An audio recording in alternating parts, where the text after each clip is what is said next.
اور 6 نمبر اضافی ہیں حکومت کے پاس اپوزیشن والے. تو یہ 6 اگر آپ ملا لیں تو 64 کی جگہ حکومت یہ کہہ رہی ہے ہمارے 67 ووٹ ہو سکتے ہیں. ہوں گے یا نہیں ہوں گے، جو لوگ ترمیم منظور کروانے کی کوشش کر رہے ہیں ان کو انکار کون کر سکتا ہے؟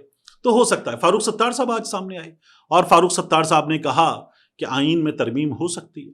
یہ بات اب نون لیگ بھی کر رہی ہے. وہ نون لیگ جس کے احسن اقبال صاحب گزشتہ روز تک یہ بتا رہے تھے کہ ہمیں تو پتہ ہی نہیں ہے کیا ہو رہا ہے، اب وہ تمام لوگ کہہ رہے ہیں جی ترمیم ہو سکتی ہے. تو جو اسٹیبلشمنٹ نے نون لیگ کے ساتھ کیا ہے یا نون لیگ نے اسٹیبلشمنٹ کے ساتھ کیا ہے، یہ جو معاہدہ ہے ساتھ چلنے کا، یہ معاہدہ فوری طور پر سامنے آ گیا ہے اور نون لیگ کہہ رہی ہے کہ ٹھیک ہے نمبر پورا ہے. تو کیا نمبر پورا ہو جائے گا اور فضل الرحمان صاحب راضی ہو کر ووٹ دلوائیں گے یا ان کی جماعت کے لوگ ووٹ دے دیں گے اور اس کے بعد فضل الرحمان صاحب کہیں گے نکالتا ہوں میں ان لوگوں کو، ان کے استعفے لیتا ہوں؟ یہ دیکھنے کی بات ہے. جیسے اختر مینگل صاحب نے استعفا لے لیا تھا، مگر ابھی تک کی صورتحال یہ ہے کہ نمبر یہاں تک آ چکا ہے. اب محسن نقوی، واوڈا صاحب، یہ تمام لوگ جو کوششیں کر رہے ہیں اس سے صاف ظاہر ہے کہ ترمیم اسٹیبلشمنٹ کی ہے. کیا اس ترمیم میں عوام کے لیے کچھ ہے؟ یعنی آٹے دال کا بھاؤ، پھر اس کے بعد باقی لوگ جو عوام کے حق پہ ڈاکہ ڈالتے ہیں، کیا ان کے لیے کچھ ہے؟ نظام میں کوئی ایسی تبدیلی ہے کہ عوام کے لیے کچھ بہتر ہوگا؟ ایسا تو کچھ بھی نہیں ہے. جو تعلیم اور صحت وفاق کو دینے کی بات ہو رہی ہے، کیا وفاق نے کوئی جھنڈے گاڑ دیے ہیں تعلیم کے میدان میں، صحت کے میدان میں کچھ ایسا کر کے دکھا دیا ہے کہ جو نہیں ہو سکتا تھا اور اب یہ کر لیں گے؟ تو یہ بھی ہمارے سامنے نہیں ہے. لیکن یہاں ووٹ جو ہے وہ پڑ جائے گا، یہ ترمیم ہو جائے گی، یہ صاف طور پر نظر آ رہا ہے اور اسٹیبلشمنٹ کے نمائندے بہت مطمئن ہیں. اب ایک چیز اور جان لیجیے، مسلم لیگ نون کے لوگوں نے آج، جو وزیر خزانہ ہیں انہوں نے بھی، مصدق ملک صاحب نے بھی، باقیوں نے بھی یہ کہا کہ ترقی کا سفر شروع ہو گیا ہے. میں ترقی کے سفر کو شروع ہو جانے کو دیکھوں تو جو نمبرز ہیں میرے سامنے، وہ آج ایکسپریس کی خبر کے نمبرز، اس کے بعد باقی نمبرز، بے روزگاری کے نمبرز، غربت کے نمبرز، مہنگائی کے نمبرز، چینی کی قیمت، پیٹرول کی قیمت، ڈالر کی قیمت، یہ بتاتی ہے کہ یہ ڈھکوسلا ہے، جھوٹ ہے اور اس جھوٹ کی کوئی بنیاد نہیں ہے. لیکن حکومت لگی رہے، کوئی کیا کر سکتا ہے؟ وہ یہ بتاتے رہیں کہ اس وقت معیشت ترقی کا سفر کر رہی ہے تو مجھے اور آپ کو ماننا پڑے گا. بینکوں سے دھڑا دھڑ پیسہ اٹھایا گیا ہے، بینکوں نے مال بنایا ہے، اسٹاک مارکیٹ میں ان کا شیئر اوپر گیا ہے، اسٹاک مارکیٹ اوپر گئی ہے. حکومت اسے کامیابی کی واقعتاً ضمانت مانتی ہے، بنیاد مانتی ہے کہ یہ کامیابی کی ضمانت ہے، حالانکہ ایسا ہے نہیں. اب ان حالات میں مصدق ملک صاحب کی یہ جو خبر ہے، جو گفتگو ہے کہ معیشت کی ترقی کے لیے اشرافیہ کے غلبے کا خاتمہ ضروری ہے، یعنی جو رولنگ ایلیٹ ہے، پیسے والے ہیں، اثر و رسوخ والے ہیں، ان کا ایک غلبہ ہے، انہوں نے کیپچر کیا ہوا ہے، اس کا خاتمہ ضروری ہے. تو میں اس اشرافیہ میں چینی والے دیکھوں، کنسٹرکشن والے دیکھوں، ٹیکسٹائل مل والے دیکھوں، ملک کی بڑی بڑی انڈسٹریز والے دیکھوں، باقی بڑے بڑے اس وقت اداروں کے سربراہان دیکھوں، اسٹیبلشمنٹ کو دیکھوں، نون لیگ کو دیکھوں، عدالت کو دیکھوں، تو سب مجھے ایک پیج پہ نظر آتے ہیں. پھر بھی یہ لوگ کہہ رہے ہیں کہ معیشت کی ترقی کے لیے اشرافیہ کا غلبہ ضروری ہے. تو اب اشرافیہ کس کو کہتے ہیں؟ یہ اشرافیہ کے غلبے کا خاتمہ کیسے کریں گے؟ کیا عوام کا خاتمہ کر دیں گے؟ عوام کو تو ویسے ہی اس وقت تباہ کر دیا ہے.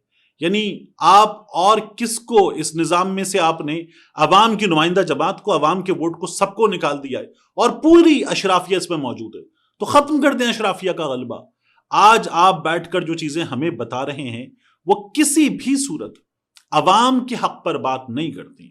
اور اب یہ ہم دیکھیں گے کہ اس مہینے کی 23-24 کے آس پاس ہمیں جو ترمیم ہے وہ منظور نظر آئے گی. یہ ذہن میں رکھیے گا، کیونکہ سینٹ میں یہ نمبر پورا کرنے کا دعویٰ کر رہے ہیں.